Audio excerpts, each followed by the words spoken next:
ఇదిగోండి dude cinema గురించిన కొన్ని ముచ్చట్లు. అరే, ఈ మధ్య థియేటర్లలో ఓ సినిమా వచ్చింది కదా, తమిళ రొమాంటిక్ కామెడీ డ్యూడ్. భలే ఆడింది. ఇప్పుడది ఓటీటీలోకి వచ్చేస్తుందంట. ఆ సంగతులేంటో కాస్త చూద్దాం మరి. ఓకే, మొదటి సంగతేంటంటే ఓటీటీ రిలీజ్. ఆ స్ట్రీమింగ్ రైట్స్ అయితే నెట్ఫ్లిక్స్ తీసుకుందనమాట. ప్రస్తుతానికి వినిపిస్తున్న టాక్ ఏంటంటే నవంబర్ 14న రావచ్చు అని.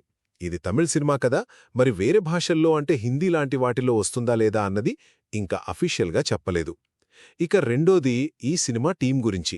హీరో మన ప్రదీప్ రంగనాథన్, ఆయనతో పాటు మమితా బైజూ, ఆర్ శరత్ కుమార్ వీళ్లు కూడా ముఖ్యమైన రోల్స్ చేశారు.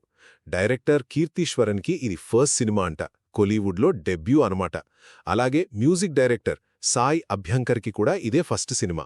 ఇక ప్రొడ్యూసర్స్ ఎవరో కాదు, మైత్రి మూవీ మేకర్స్.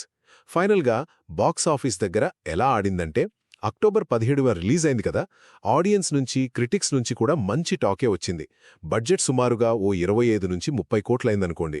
కలెక్షన్స్ విషయానికొస్తే ఇండియాలో నెట్ 68 కోట్లు, మొత్తం ప్రపంచవ్యాప్తంగా గ్రాస్ 106 కోట్లు వచ్చాయట. అంటే ఫారెన్ కలెక్షన్స్ 27 కోట్ల పైనే. సినిమా ఇంకా థియేటర్లలో బాగానే ఆడుతోందండోయ్. సో ఓటీటీకొచ్చేలోపు ఈ నంబర్స్ ఇంకా పెరగొచ్చు కూడా. సో థియేటర్లలో మంచి హిట్ అయి గట్టిగానే వసూలు రాబట్టిన డ్యూడ్ త్వరలో నెట్ఫ్లిక్స్లో స్ట్రీమ్ అవ్వబోతుందన్నమాట.